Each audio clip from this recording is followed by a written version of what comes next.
My wife lost 50 pounds and suddenly said I wasn't on her level anymore. I agreed for a divorce. 6 months later, I ran a marathon, and she was begging me back while she gained it all back from stress eating. All right, Reddit, buckle up because this one's a wild ride. My wife dropped 50 pounds and decided I wasn't good enough for the new her. Said she needed someone who matched her energy, so I gave her exactly what she asked for. 6 months later, she's blowing up my phone while I'm crossing a finish line, and she's stress eating her way back to square one. Here's the whole thing. I, 34 male, work as a senior accountant at a mid-sized firm in Columbus, Ohio. Been doing numbers for about 12 years now. Worked my way up from entry level after getting my CPA right out of college. Not the most glamorous career, but it pays the bills and then some. Own a decent house in the suburbs. Drive a reliable truck I've had for 8 years. Got a garage full of woodworking tools that I actually use on weekends. My dad taught me carpentry when I was a kid, and it's been my main stress relief ever since. The woodworking thing started small. A birdhouse here, a shelf there. But over the years, I got pretty serious about it. Built most of the furniture in our house from scratch, including a dining table that took me 6 months to complete. Black walnut with hand-cut dovetails on every drawer. My wife used to joke that I loved that table more than her. Looking back, maybe I should have paid more attention to that joke. My ex-wife Natalie, 32 female, and I were married for 7 years, together for 9 total. Met her at a friend's wedding reception when she was working as an event coordinator at the venue. She had this infectious energy about her, the kind of person who could make small talk with anyone and actually seem interested. I liked that about her. Still do, if I'm being honest. She made everyone feel like they were the most important person in the room. When we first got together, we were both carrying some extra weight. Nothing extreme, just the comfortable relationship pounds that happen when you discover you both love pizza and hate the gym equally. We'd joke about it, call ourselves the fluffy couple, and honestly, neither of us cared. We were happy. At least I thought we were. Our weekends were predictable in the best way. Saturday mornings, I'd be in the garage working on whatever project had my attention, and Natalie would bring me coffee and sit on the old couch I kept out there just for her. She'd read magazines or scroll her phone while I sanded and stained, and we'd talk about nothing important. Sunday mornings meant pancakes, which I always made from scratch because my grandmother's recipe was worth the effort. Then we'd binge whatever show we were into and order Chinese food for dinner. That routine felt like home, like something permanent and safe. Natalie worked her way up from event coordinator to managing the entire events department at this upscale hotel downtown. Good money, lots of stress, but she thrived on it. I was proud of her. Always told her she was the ambitious one in the relationship while I was the steady one. She used to say that's what made us work. Yin and yang, she called it. Our house was this 3-bedroom place in Westerville that we bought about 5 years into the marriage. Nothing fancy, but it had a nice backyard where I built a deck from scratch and a basement I converted into a workshop.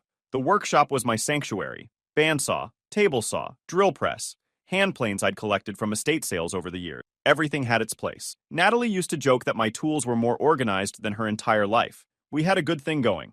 Dinner together most nights, movie marathons on Sundays, that comfortable routine that makes marriage feel like home. Sure, we'd both put on weight over the years. I was probably 240 at my heaviest on a 5'11" frame, and Natalie had gone from about 145 to around 195 on her 5'6" frame. But we never made each other feel bad about it, or so I thought.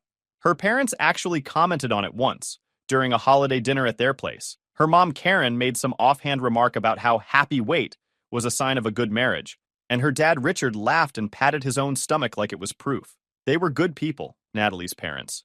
Never made me feel like I wasn't good enough for their daughter. Karen sent me recipes she thought I'd like, and Richard would call me for advice whenever something in their house needed fixing. Things started changing about 18 months ago when Natalie's company brought in this new wellness program. Free gym membership, nutrition coaching, the whole corporate health initiative package. At first, I was happy for her when she said she wanted to give it a shot. Everyone deserves to feel good about themselves, right? She started going to the gym before work. 5 a.m. sessions that had her out of bed while I was still sleeping. I'd wake up to an empty pillow and cold sheets, reach for her out of habit and find nothing. Then she overhauled our entire kitchen. Out went the pizza nights and in came meal prep containers filled with grilled chicken and vegetables. I didn't mind adjusting. If this was important to her, I could support it. The meal prep thing became an obsession. Every Sunday, she'd spend hours in the kitchen weighing portions and calculating macros on this app she'd downloaded.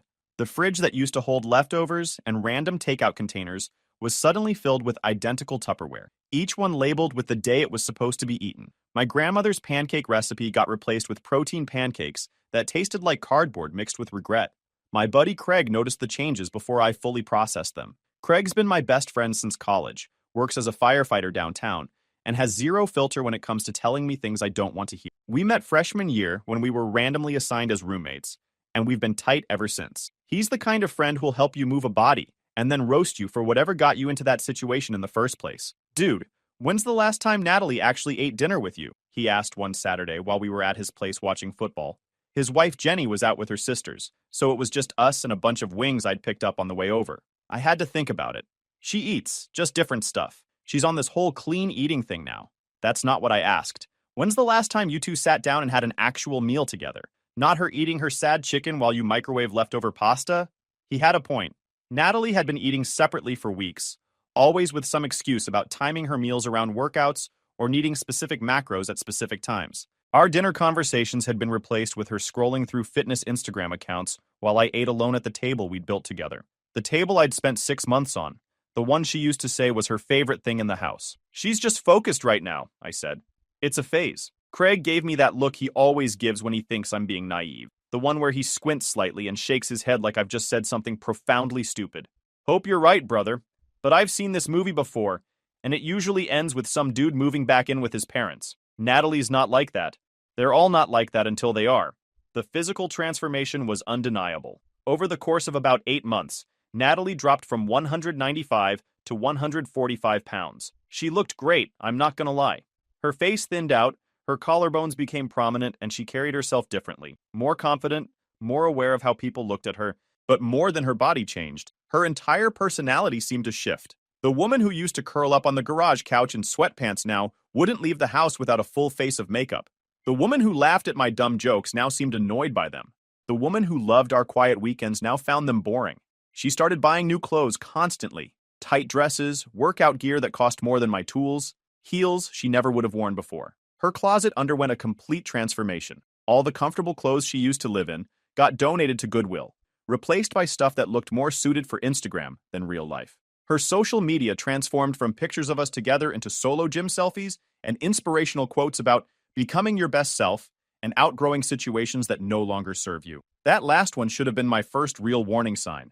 I even mentioned it to her one night. That quote you posted today, I said, while she was brushing her teeth. The one about outgrowing situations. What's that about? She shrugged without looking at me.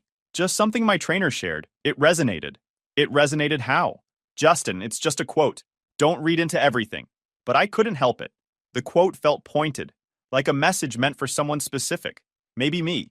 Her new gym friends became her primary social circle.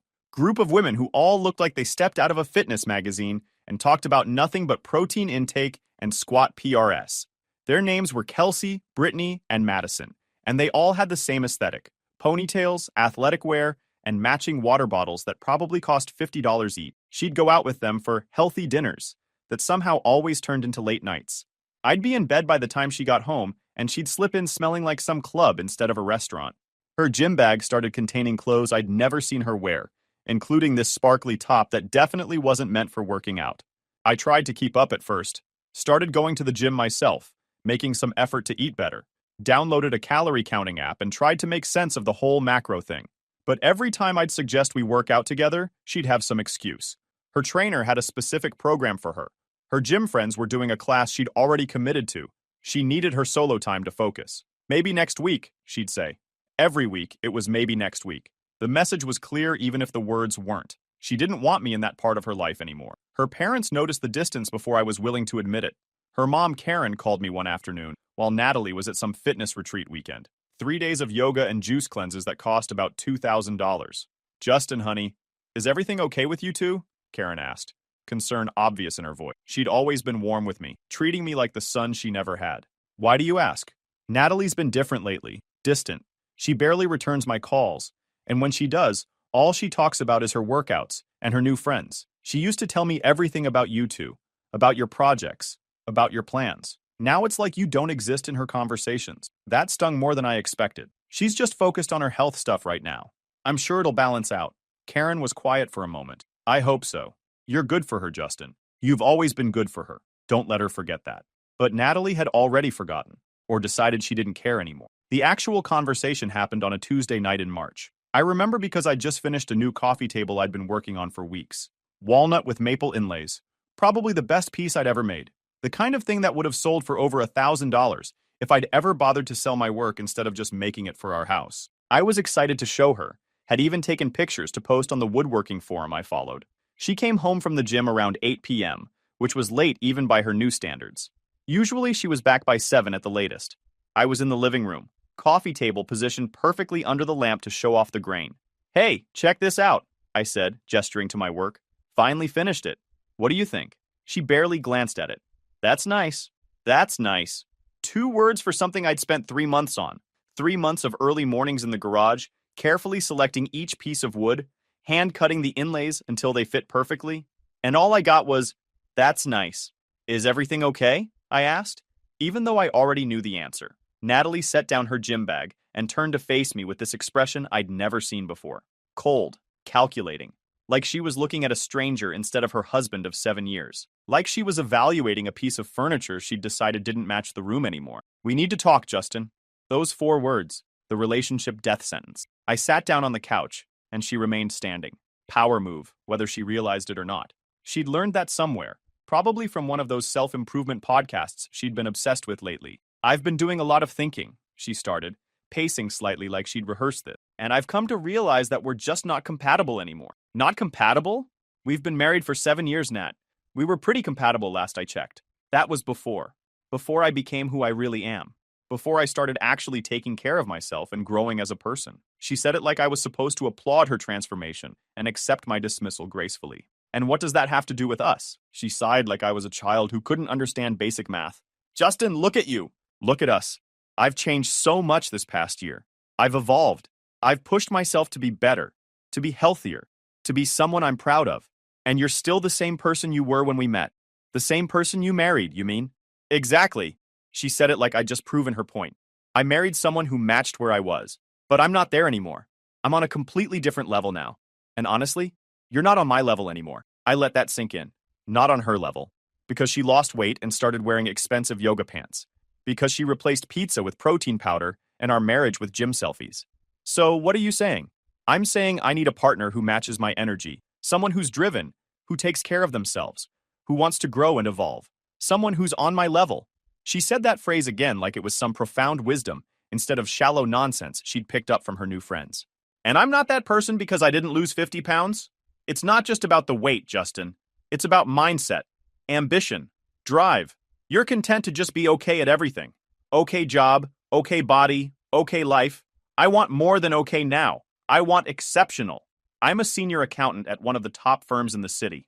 I built half the furniture in this house with my bare hands. I've been a good husband to you for 7 years. See, that's exactly what I mean. You think that's enough? You think being stable and reliable is the same as being extraordinary? I stood up, surprisingly calm, given that my wife was essentially calling me a loser to my face. "So you want a divorce?" She blinked, apparently surprised I'd gotten there so fast. She probably expected me to argue, to plead, to promise I'd change, to go buy a gym membership and start drinking protein shakes and become whatever version of me she decided was acceptable. "I think we should discuss our options. Maybe start with a separation, see where things go."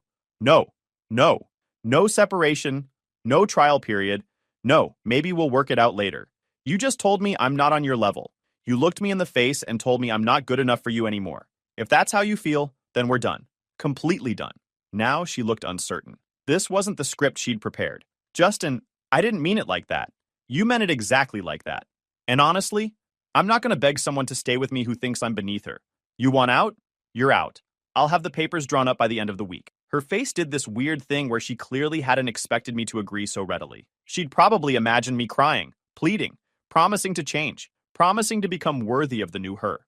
Maybe she'd even fantasized about me begging, while she magnanimously agreed to give me another chance. Instead, I walked past her, grabbed my keys, and headed to the garage. Had some sanding to do, and I wasn't about to waste another minute on someone who decided I was worthless. Craig's reaction when I called him that night was predictable. Jenny answered first and immediately handed the phone over when I said I needed to talk to him. She knew something was wrong just from my voice. "About time, brother. I've been watching her treat you like furniture for months. The disrespect was getting ridiculous.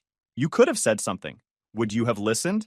You were still making excuses for her last month when she skipped your birthday dinner to go to some fitness competition watch party. He had me there. She'd completely forgotten my 34th birthday, then acted like I was overreacting when I mentioned it. I had plans I couldn't cancel, she'd said. Plans to watch strangers lift weights with her gym friends, while I sat alone at the restaurant where I'd made reservations for two.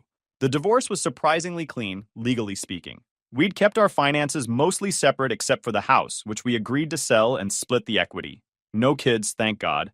Just 9 years of my life walking out the door in yoga pants. The lawyers were efficient, the paperwork straightforward. Within 2 months, I was officially single again. Her friends were all over social media, celebrating her freedom and her new chapter. Lots of posts about how brave she was for choosing herself and refusing to settle. Meanwhile, I was the villain in her narrative, the guy who held her back, the anchor dragging down her glow-up. Kelsey posted something about how some people are meant to be stepping stones, and I knew exactly who she was talking about. Whatever. Let them have their story. I had my own to write. The house sold in 3 weeks.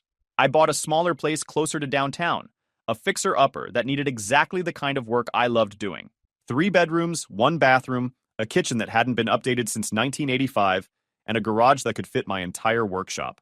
Perfect. Craig came over to help me move, along with a few other buddies from our fantasy football league. Tommy, Rick, and Dave showed up with trucks and bad attitudes, ready to haul boxes and give me a hard time about my furniture being too heavy. You really need a couch made of solid oak? Tommy complained, as we maneuvered it through the doorway.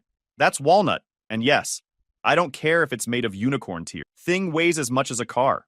We got everything transferred in one day, then sat on my new deck drinking sodas and eating pizza. The first pizza I'd had in months since Natalie had banned it from the house. So what's the plan now? Craig asked. I'm going to do exactly what she said I couldn't. I'm going to actually improve myself, but not because she wanted me to, because I want to. Everyone went quiet for a second. Rick raised his can. All right then, to the new Justin. To the new Justin, everyone echoed. The next morning I started running. Just around the block at first, huffing and puffing like an asthmatic walrus. My 240 pounds didn't appreciate the sudden demand for movement after years of relative inactivity. My knees protested. My lungs burned. By the time I made it back to my driveway, I was bent over with my hands on my thighs, questioning every life choice that had led me to this moment. But I went again the next day, and the day after that. I kept at it. Every morning before work, I'd lace up my shoes and hit the pavement. First it was 1 mile, then 2, then 5. My body started changing without me even focusing on it, just a natural result of consistent movement. I didn't overhaul my entire diet like Natalie had. No meal prep containers or macro counting or eliminating everything enjoyable from my life. I just ate less garbage and more vegetables, drank more water, and stopped eating when I was full instead of when the plate was empty. Simple changes, sustainable changes. The weight started coming off. Slowly at first, then more noticeably. I went from 240 to 220 in the first 2 months, then down to 200 by month 4. Clothes that hadn't fit in years suddenly hung loose. I had to buy new jeans 3 times. My belt got tightened by 4 holes. Craig documented the whole thing like he was my personal hype man. Every time we hung out, he'd comment on how different I looked, how much healthier I seemed. Jenny started sending me articles about running form and nutrition tips. Their kids started calling me Uncle Runner, which was annoyingly cute.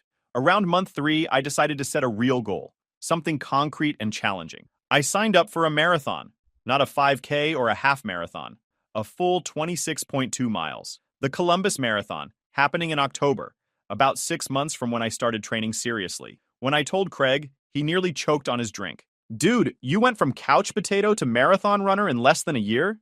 That's a fast track to Injury City. I've got 6 months to train. People have done it with less time. People are idiots. You sure about this? I was sure. More sure than I'd been about anything in a long time. I found a training program online and followed it religiously. Long runs on weekends, speed work during the week, rest days that I actually rested on. Bought a running watch that tracked everything from my pace to my heart rate to how much oxygen my muscles were using. The data nerd in me loved having numbers to analyze. Joined a local running club that met Saturday mornings at this park on the east side of town. Group of all ages and abilities who welcomed me without judgment. There was a retired teacher who'd only started running at 60, a nurse who worked night shifts and ran to decompress, a couple of college kids training for cross-country, and this older guy named Walter, probably mid-60s, who'd been running marathons for 30 years. Walter took me under his wing from day one. First Saturday I showed up, Barely able to keep up with the slow group, he hung back and ran beside me the whole way. "Everyone starts somewhere," he said, when I apologized for holding him back. "I couldn't run a mile when I started. Now I've done 31 marathons. You just need time and consistency." He became my unofficial coach. Tips about pacing, nutrition, mental preparation, how to fuel during long runs, why rest days matter as much as hard days, the importance of sleep and recovery. The guy was like a running encyclopedia, combined with a motivational speaker. "The marathon isn't about your legs," Walter told me during one of our long runs through the park, about 8 miles in when I was starting to struggle. "It's about your head. Your body will want to quit around mile 20. Your brain has to convince it to keep going. How do you do that?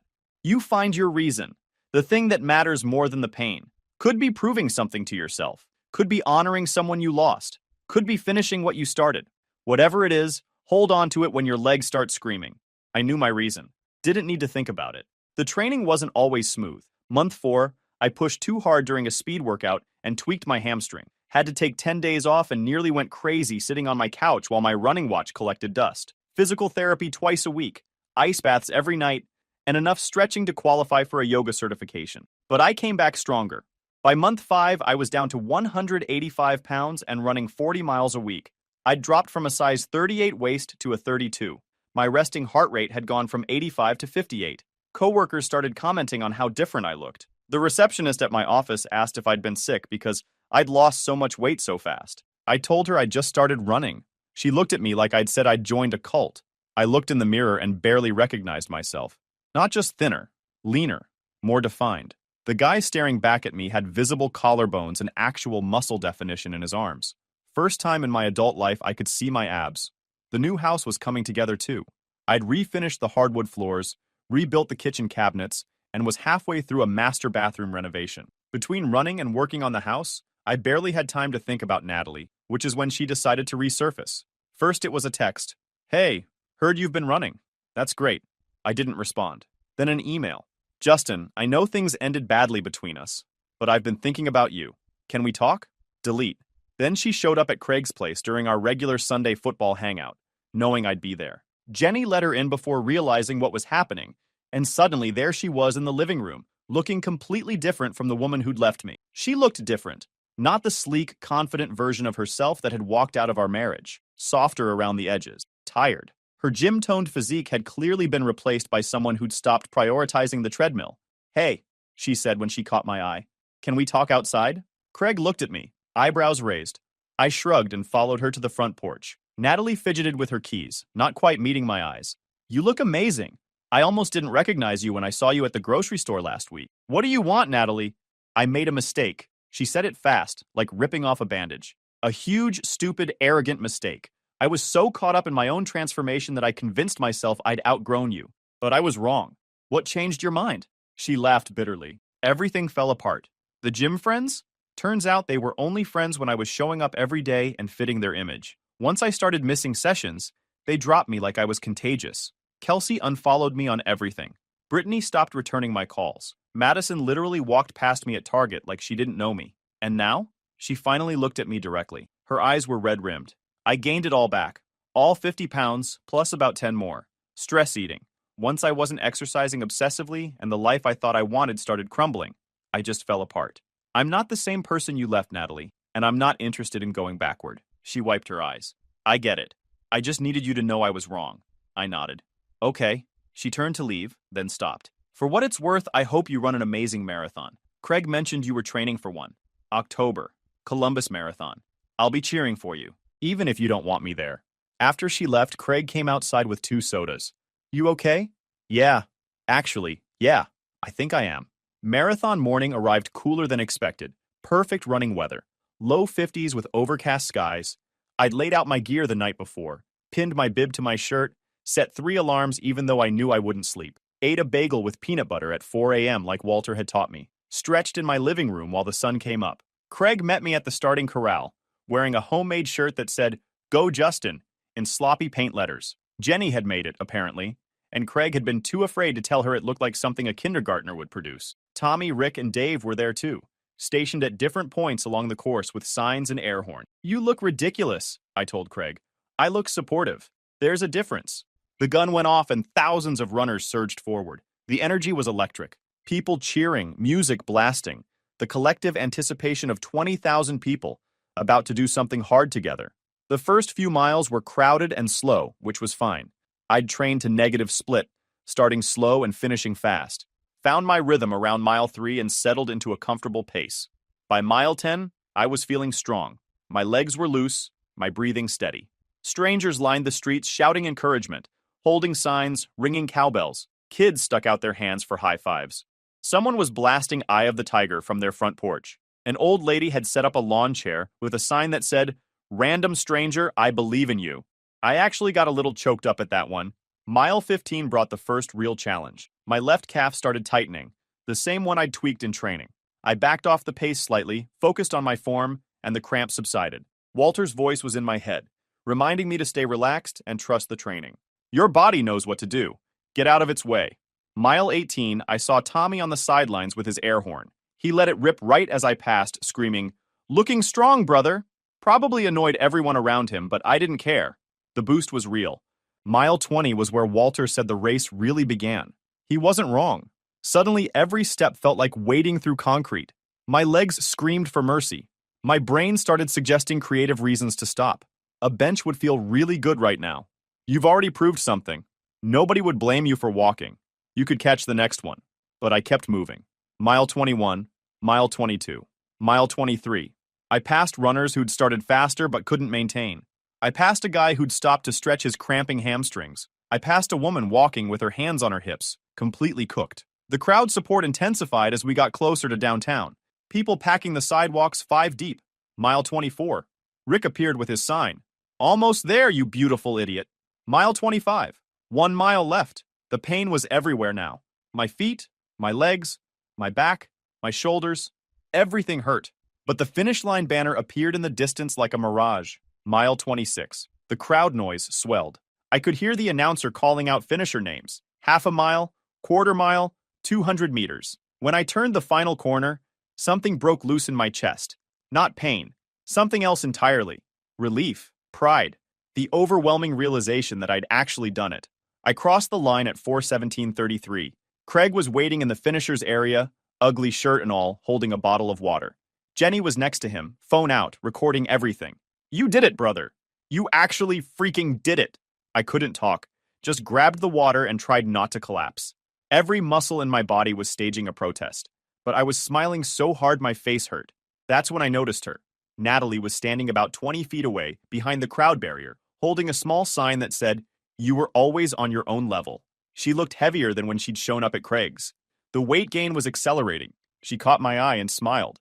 A little wave of acknowledgement. Then she started pushing through the crowd, making her way toward me. "Justin, that was incredible," she said, reaching for my arm. "I knew you could do it. I always believed in you." I stepped back. "Thanks for coming. Can we talk? Maybe get dinner this week? I've been doing a lot of thinking, and I really feel like we could work things out now. You've changed so much, and I've had time to realize what I lost. Natalie, I'm not interested, but you're different now. You're exactly what I was looking for. We could start fresh, build something new together." Craig stepped forward, positioning himself slightly between us. Jenny stopped recording. "You wanted someone on your level. I found my own level, and you're not on it." Her face crumbled. "Justin, please. I made a mistake. Everyone makes mistakes, and everyone lives with the consequences. Good luck, Natalie." I turned and walked toward Craig, who was watching the whole exchange with barely concealed satisfaction. "Cold," he said as I reached him. "Honest. Same thing sometimes. Come on, Jenny's got food at the house. You earned it." About 3 months after the marathon, I met someone. Her name's Brooke, a veterinarian who moved to Columbus from Indianapolis to take over a practice from a retiring partner. She came into my life the most mundane way possible. I was at the hardware store buying supplies for the bathroom renovation when she asked me where to find the PVC fittings. "You doing plumbing work?" I asked. "Trying to. My kitchen sink has been leaking for a week, and every plumber I called is booked until next month. I've got towels under the cabinet and a bucket that needs emptying twice a day. I could take a look at it if you want. Not a plumber, but I've fixed my share of leaks." She raised an eyebrow. "You always offer home repairs to strangers in hardware stores?" "Only the ones who look like they might flood their kitchen otherwise." She laughed, and something about that laugh hit different. Nothing performative about it. Just genuine amusement from someone who didn't take herself too seriously. I fixed her sink that weekend. Simple washer replacement, 15 minutes of actual work. Her house was a small ranch in Clintonville, filled with photos of dogs and cats she'd treated over the years, plus 2 rescue dogs of her own, who followed me around the kitchen like I was the most interesting thing they'd ever seen. She insisted on paying me back with dinner. Dinner turned into talking until 2 a.m. We covered everything from her vet school years to my marathon training to why we'd both ended up single in our 30s. She'd been engaged once, called it off when she realized her fiancé was more interested in her family's money than in her. No drama, no games, just honest conversation. Talking turned into another date, then another. Then she was coming to my place on weekends, bringing coffee to the garage while I worked on projects, asking questions about what I was building. She'd sit on the same couch Natalie used to sit on, but actually engaged instead of scrolling her phone. "What's this going to be?" she asked one Saturday, running her hand along a piece of cherry I was shaping. "Jewelry box, dovetailed corners, felt-lined interior. For someone special?" I looked at her. "Maybe," she grinned. Smooth. The jewelry box took me 3 weeks. I presented it to her on our 2-month anniversary, and she literally teared up when she opened it. "This is the most thoughtful gift anyone's ever given me," she said. "You made this? With your hands? For me? That's generally how woodworking works, yeah." She hit my arm and then kissed me. That was the moment I knew this was different. Craig approved immediately. "She's normal," he said after meeting her at one of our football Sundays. She'd brought homemade chili and actually watched the game instead of staring at her phone. Like actually normal. Doesn't seem like she's going to decide you're beneath her in 6 months. Thanks for the confidence. I'm just saying, this one feels different. He wasn't wrong. I ran into Natalie one more time, about a year after the divorce was finalized. Grocery store parking lot on a Sunday afternoon. She was loading her car a few spots away from mine, struggling with heavy bags. She'd gained more weight since the marathon, a lot more. Her face was rounder, her movements slower. She was wearing sweatpants and an oversized hoodie, the kind of outfit she used to mock as giving up on life. "Justin, hey! Hey, Natalie." She looked at Brooke standing next to me, holding my hand. Took in the whole picture. Me in running shorts and a race t-shirt from a 10K we'd done that morning. Brooke in similar gear, medal still around her neck from placing in her age group. "Who's this?" Natalie asked, though she clearly already knew the answer. "This is Brooke, my girlfriend." Natalie's face went through about 5 different emotions. Surprise, hurt, anger, jealousy, and finally something like defeat. Her eyes flicked between us, taking in how comfortable we looked together, how happy. "Nice to meet you," Brooke said politely. She'd heard the whole story by now, knew exactly who she was talking to. Natalie ignored her completely. "So you've moved on. That's great. Really great for you." "It is, actually. And I'm sure she appreciates all your little woodworking projects, and your running and your boring stable life." The venom in her voice was barely concealed. This wasn't sadness. This was jealousy turned bitter. Brooke stepped forward. She's not a confrontational person by nature, but something about Natalie's tone flipped a switch. "Actually, I do. Every bit of it. The woodworking, the running, the stability. He built me a jewelry box that made me cry. He trained me for my first half marathon. He makes me coffee every morning without being asked. Is there something else you needed?" Natalie's jaw tightened. She looked at me like she was waiting for me to intervene, to apologize for Brooke's directness, to smooth things over the way I always used to do. I didn't say a word. "No," Natalie finally managed. "Nothing at all." She got in her car and slammed the door so hard the whole vehicle shook. We watched her peel out of the parking lot like she was fleeing a crime scene, nearly clipping a shopping cart on her way out. "She seems fun," Brooke said. "She used to be, before she decided fun meant tearing everything down. Her loss." We loaded up our groceries and headed home. Brooke made dinner while I installed new cabinet hardware in the kitchen. Her dogs sprawled on the living room floor, exhausted from the morning's activities. Normal Sunday stuff. The kind of life Natalie used to love before she convinced herself she needed something more exciting. Last I heard, Natalie's still single, bouncing between diets, cycling through gym memberships she never uses, posting sad quotes on Instagram about the one that got away. Her mom Karen still texts me sometimes, apologizing for how things turned out. I always tell her I'm doing great, because I am.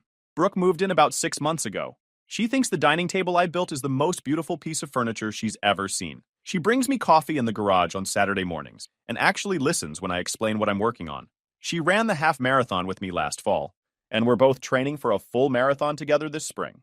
Guys, we are so close to hit 100,000 subscribers on this channel. If you are not subscribed to the channel, please consider subscribing. It really helps hit that 100,000 mark. Thanks for making this dream come true.